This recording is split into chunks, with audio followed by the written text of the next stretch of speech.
네, 안녕하세요. 반갑습니다. 초이CQ의 초이입니다. 오늘은요, 레드팀 작전 수행을 했을 때 필요한 작전 보안, 저희가 이제 뭐 업색이라고도 부르고, 이제 풀었으면은 Operational Security 해서 이제 작전 보안이라고 부르는데, 이 작전 보안을 왜 지켜야 하는지, 그리고 어떤 것들에 대해서 작전 보안을 지켜야 되는지에 대해서 간단하게 한번 입을 털어보도록 하겠습니다.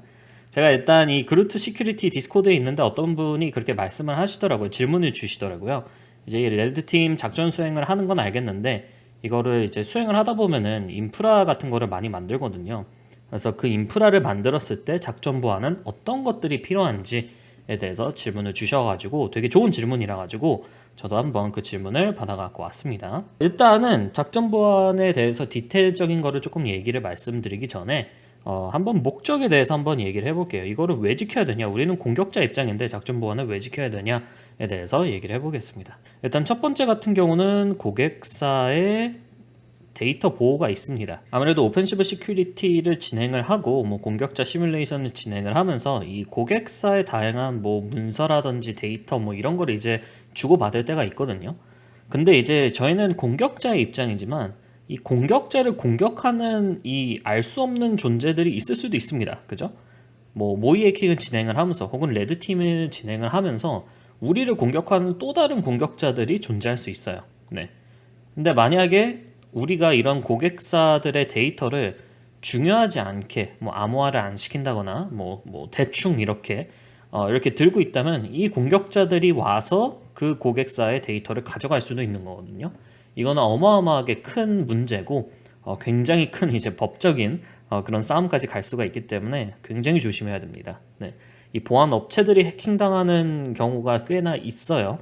네, 그런 것처럼 공격자들도 언제나 공격자들의 공격자들이 존재하기 때문에 그 공격자들의 공격자들로부터 어쨌든 우리는 이 고객사랑 일을 하고 있는 거니까 고객사의 데이터를 보호하기 위해서 작전 보안을 잘 지켜야겠고요. 두 번째는 블루팀이 있습니다. 네, 어쨌든 저희가 이 레드팀 계약을 맺어서 일을 하다 보면은 이제 고객사 분들의 블루팀 같은 경우는 블루팀의 목적 같은 경우는 레드팀을 찾아내는 거죠. 네, 그래서 레드팀이 갖고 있는 뭐 도메인이라던가 뭐 아니면 서버들, 뭐 인프라들 네, 이런 거를 찾아가지고 이제 신고를 하시거든요. 그죠? 신고를 하거나 이제 우리가 소위 얘기를 하는 테이크다운, 네, 테이크다운 노티스, 뭐 테이크다운 리퀘스트 이렇게 부르는데 이런 거 이제 신고를 하십니다. 뭐 AWS나 뭐 Azure나 GCP 이런 데다 신고를 하면은 이제 이런 도메인들이나 서버나 인프라를 모두 다 내려버리는 거죠. 그래서 블루팀 분들 같은 경우는 실제 공격자들을 대비를 하는 게 어쨌든 레드팀 이 공격자 시뮬레이션이다 보니까 이런 이제 레드팀들의 다양한 이런 인프라를 찾아서 이제 신고를 하고 이걸 내려버리는 게 일이시기 때문에 요거를 조금 늦추기 위해서 혹은 방지를 하기 위해서 작전 보안을 굉장히 중요시 여깁니다. 그 세 번째 같은 경우는 이제 작전 성공률이죠. 네, 아무래도 작전 보안을 조금 더 잘 지키면 작전 성공률이 올라갑니다. 이 작전 성공률이 올라간다라는 거는 조금 더 실제 공격자와 비슷한 그런 인프라를 운영을 한다라는 것과도 나름 비슷한 거예요. 네. 제가 오늘 말씀드리는 건 실제 공격자들도 항상 이제 접목을 해서 작전을 뛸 때 이렇게 실행을 하는 거기 때문에 실제 공격자들을 시뮬레이션 하는 네, 레드팀의 입장에서는 당연히 공격자들이 어떻게 이런 작전 보안을 지키고 있는지 어떠한 종류의 작전 보안을 지키고 있는지 이런 것도 제대로 알아야겠죠. 그래서 이제 첫 번째로 말씀드릴 거는 도메인입니다. 네, 도메인 시큐리티 그리고 도메인 업색이라고도 많이 부르는데 이 도메인 같은 경우는 가장 첫 번째로는 도메인 프라이버시가 있습니다. 네, 맨 처음에 이 도메인을 사실 때 아시는 분들은 아시겠지만 이 도메인 프라이버시를 요즘에는 기본적으로 많이 해주거든요. 근데 이 도메인 프라이버시를 적용을 안 하는 경우도 있습니다. 뭐 실수로 하건 귀찮아서 안 했건 뭐 기본적으로 적용이 안 돼 있건 혹은 까먹었건 뭐 여러 가지 이유가 있는데 네, 이 도메인 프라이버시 같은 경우는 이게 만약에 적용이 안 돼 있는 도메인이라면은 실명 그리고 전화번호 회사 주소 등등이 이제 털리게 됩니다. 이거를 그냥 뭐 후이즈나 뭐 그냥 웬만한 뭐 CTI 비슷한 그런 뭐 플랫폼 가서 확인을 하면은 이 도메인을 쳤을 때 이게 그대로 나오게 됩니다. 네. 물론 가짜로 적어 놓는 경우도 있는데 웬만해서 이제 도메인을 살 때 도메인 레지스터 회사에 가서 살 때는 웬만해서는 그냥 실명을 많이 쓰거든요. 그리고 실제 뭐 전화번호나 회사 이런 것도 많이 쓰거든요. 뭐 저희는 이제 공격자의 시뮬레이션 하는 거지 실제 범죄자는 아니기 때문에 뭐 대포폰, 대포통장 뭐 이런 것까지는 안 써요. 저희 같은 경우는 저희는 이제 회사 소속이기 때문에 그래서 뭐 실명이나 전화번호 다 이런 거는 그냥 기본적인 걸 씁니다. 근데 이제 예를 들어서 이제 블루팀 분들이 뭐 레드팀의 도메인을 확인을 했어. 근데 후이즈 가 보니까 뭐 ABC 회사의 뭐 실명이랑 전화번호, 회사 주소 다 나와 있어. 이러면은 그냥 그 도메인 바로 테이크다운 하고 그 회사한테 전화 걸어가지고 저희 지금 레드팀 진행하고 계시죠? 네, 이렇게 되겠죠. 그러면은 바로 뭐다? 나가리다. 두 번째는 도메인 에이지가 있고요.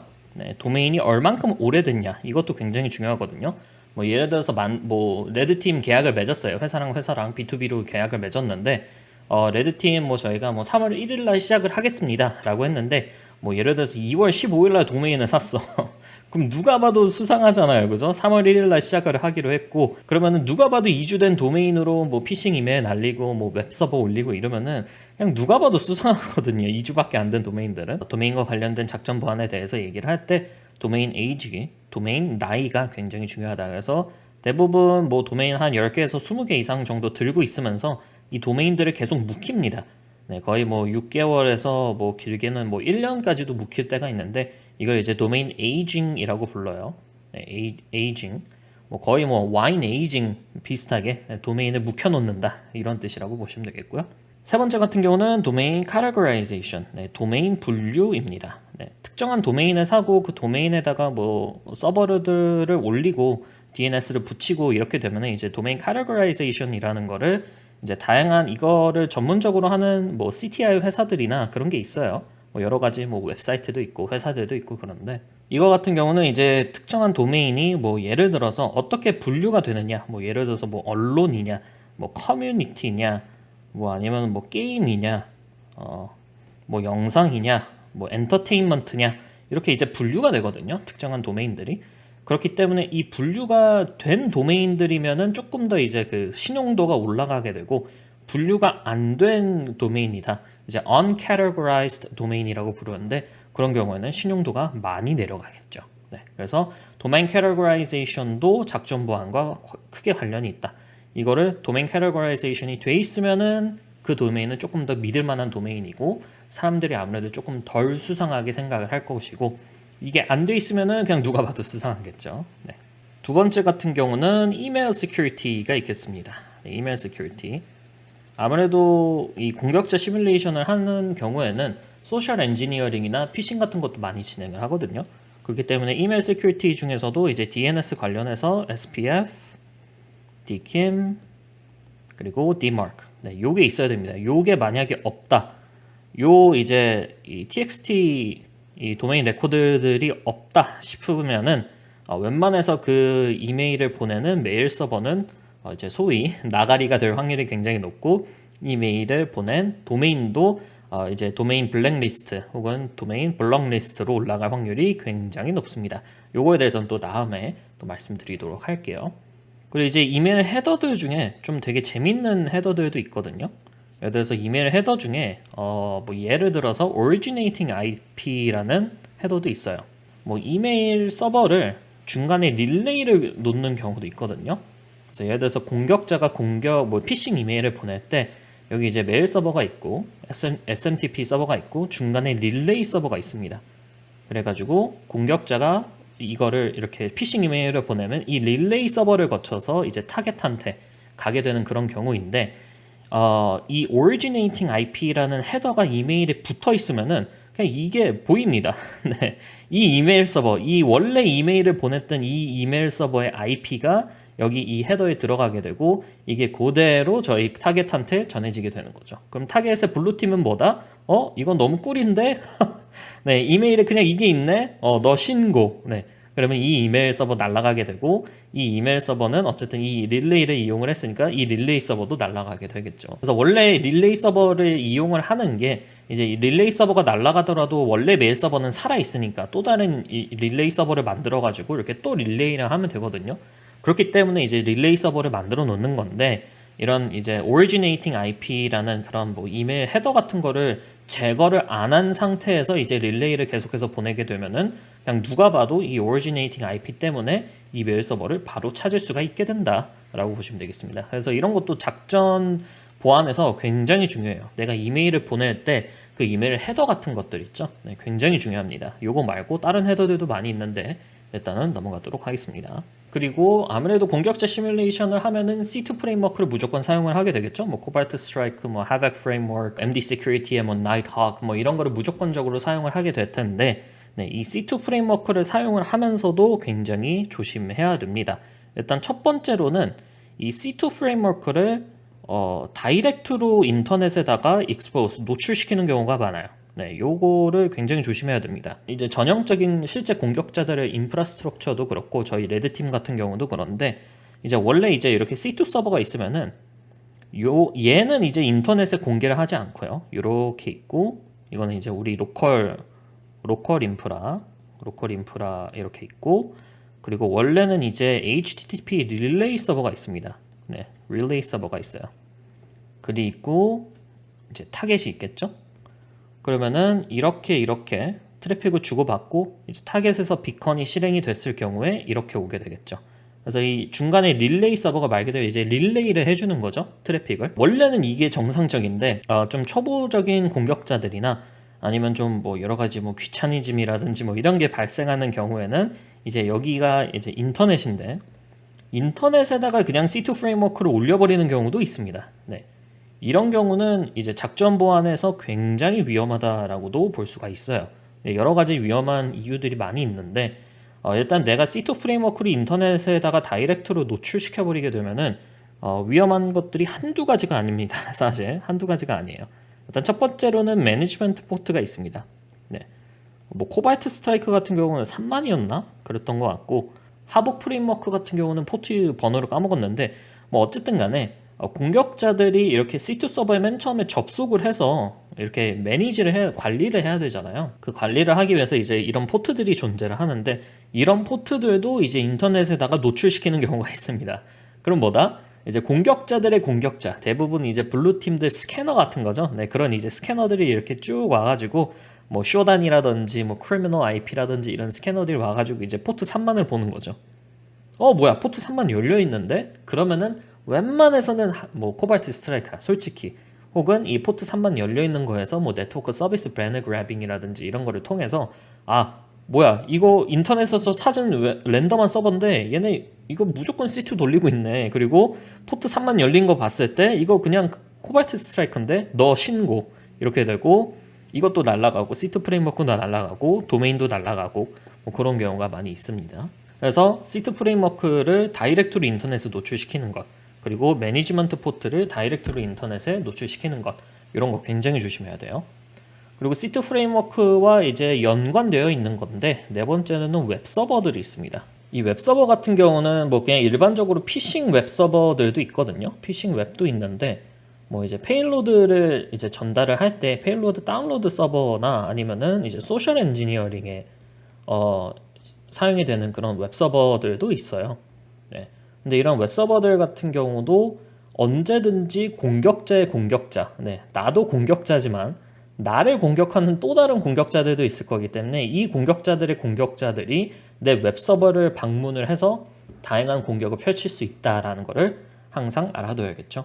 그래서 이번에 이제 예시로 나오기도 했는데 실제로 이제 어떤 특정한 회사에 이제 레드팀이 실수를 해가지고 이제 웹서버가 있었어요. 네, 그 웹서버가 그냥 평범하게 아파치로 돌리고 있었습니다. 예를 들어서. 근데 어떤 사람들이 이제 인터넷에 막 스캔을 하다가 특정한 이 웹서버를 발견을 했는데 거기에 이제 오픈 디렉토리가 가능했었던 거예요. 그래서 이제 디렉토리 리스팅이 가능했던 거죠. 그래서 이제 딱 방문을 하면은 원래 뭐 웹페이지라든지 이런 게 이제 이쁘게 보여야 되는데 그냥 그 디렉토리 리스팅 할 때 아시죠? 그냥 특정한 디렉토리 방문하면 그냥 이렇게 파일들 이렇게 쭉 있는 거. 네.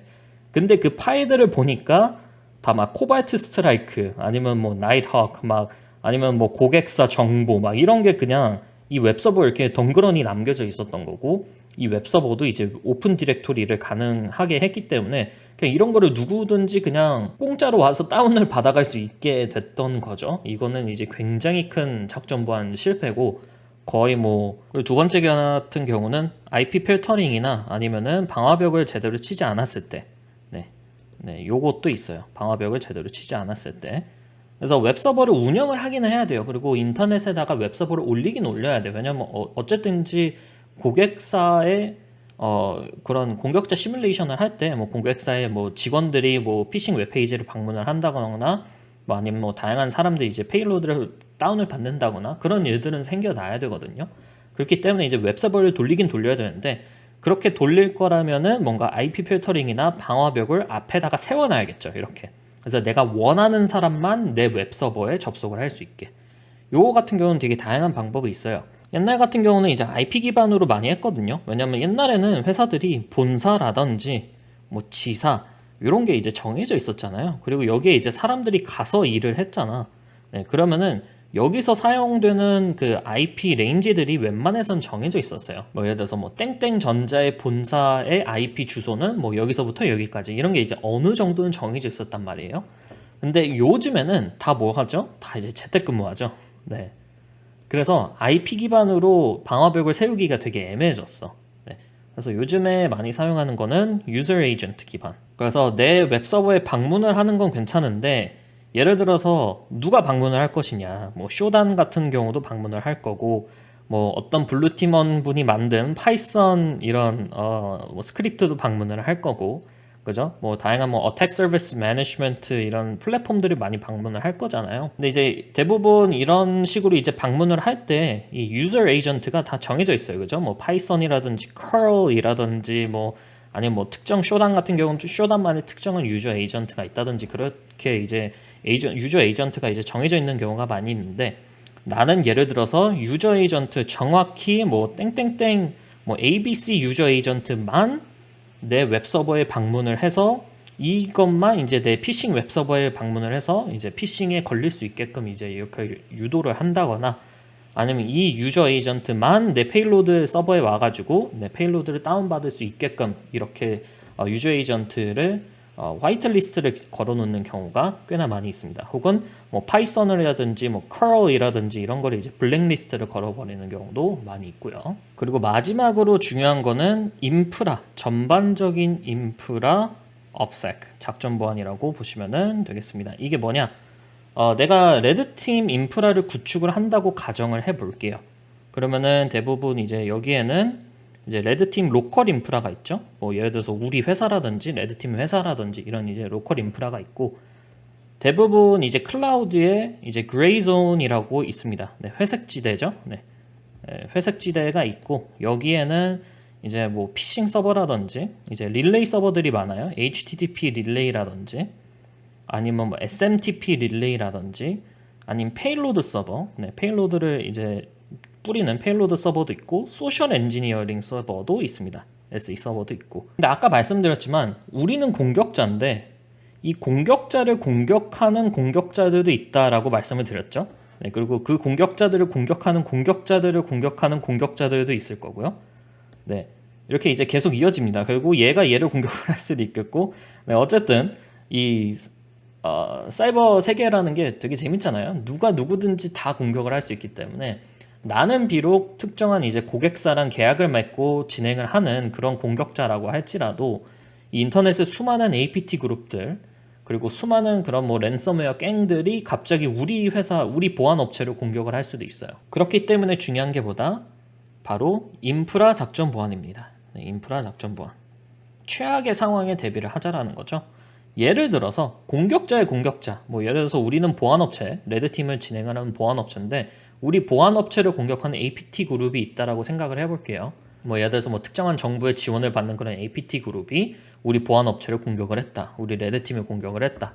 라고 했을 때 예를 들어서 이 특정한 서버를 감염을 시킬 수 있겠죠. 공격을 해가지고 릴레이 서버가 하나 있었는데 뭐 제로데이를 이용을 해가지고 이 서버를 감염을 시켰어. 그러면은 이 서버만 감염이 되면 상관이 없어요. 어떻게? 바로 우리가 이 서버 주위로 방화벽을 쳐놨을 때 뭐 호스트베이스 방화벽이 될 수도 있겠고 이게 클라우드라면은 뭐 클라우드에서 뭐 시큐리티 그룹을 설정을 할 수도 있겠고 뭐 네트워크 방화벽을 설치를 할 수도 있겠고 다양한 방법이 있겠지만 대부분 이제 특정한 한 서버가 당했을 때 그 서버 주위에 방화벽이 있으면은 이 서버만 이제 점령을 당하는 거고 그러면 그냥 끝납니다. 이 서버 그냥 갖다 버리고 새로운 서버 올리면 돼요. 그죠? 근데 만약에 이런 방어벽을 제대로 구축을 안 했어. 우리가 작전 보안에 대해서 별로 생각을 안 하고 있었던 거야. 우리는 레드팀이니까 우리를 공격할 사람이 있겠어? 라는 생각에 방어벽 구축을 안 했다. 그럼 이 한 서버를 장악한 다음에 이 서버 안에서 뭔가 다양한 뭐 키로거를 설치한다든지 다양한 일을 해가지고 또 다른 서버도 장악을 하고 또 다른 서버도 장악을 할 수 있겠죠. 그럼 우리는 이렇게 원래 서버를 접속을 하고 있었는데 뭐 이 서버에다가 루킷도 설치하고요, 뭐 키로거도 설치를 하고요, 다양한 걸 설치를 한 다음에 이 서버에다가 접속을 하는 우리 세션을 하이제킹해가지고 우리를 공격을 할 수도 있습니다. 심지어. 네.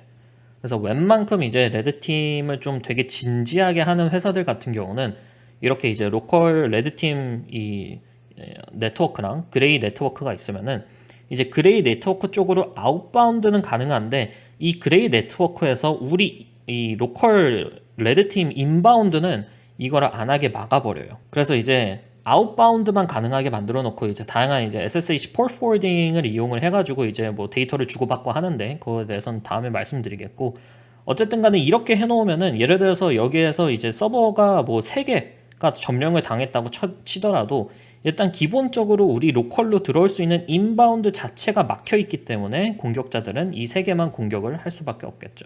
그래서 인프라 작전 보안 같은 경우는 개개인의 서버들을 계속해서 업데이트를 시키고 우리가 노출하고 있는 포트가 없는지, 뭐 제로데이는 없는지 이런 것도 이제 확인을 계속 해야 될 거고, 심지어 우리가 운영 중인 공격자 이런 이 서버들의 모니터링이 제대로 되고 있는지도 확인을 하는 경우가 많이 있습니다. 근데 이 모니터링이 없는 경우도 있어요. 우리가 레드팀을 진행을 하는데 되게 아이러니하죠. 우리가 공격자 시뮬레이션을 하는 레드팀을 진행을 하고 있는데 정작 우리 서버에 누가 공격을 했는지 모니터링을 안 하는 팀들도 있습니다. 네, 물론 당연히 그러면 안 되겠죠. 네. 어쨌든 간에 우리가 아무리 공격자의 입장을 취하고 있더라도 우리가 이제 우리 자체 이제 인프라를 운영을 하고 있다면 그 인프라를 모니터링을 계속해서 해야 될 것이고, 패칭도 계속해서 해야겠죠. 패칭도 계속해서 해야 될 것이고, 이제 우리가 뭐 포트, 뭐 쓸데없는 포트들은 열려 있진 않은지, 네, 이런 거를 우리가 직접 우리 인프라를 공격을 해보면서 계속해서 이제 확인을 해야겠죠. 왜냐하면은 공격자는 우리만 있는 게 아니기 때문에. 네, 그렇게 해서 이제 오늘은 레드팀 이제 작전을 수행을 하고 있을 때, 레드팀 계약을 맺어서 공격자 시뮬레이션 이거를 수행을 하고 있을 때 어떠한 작전 보안들이 필요한가에 대해서 한번 얘기를 나눠봤습니다.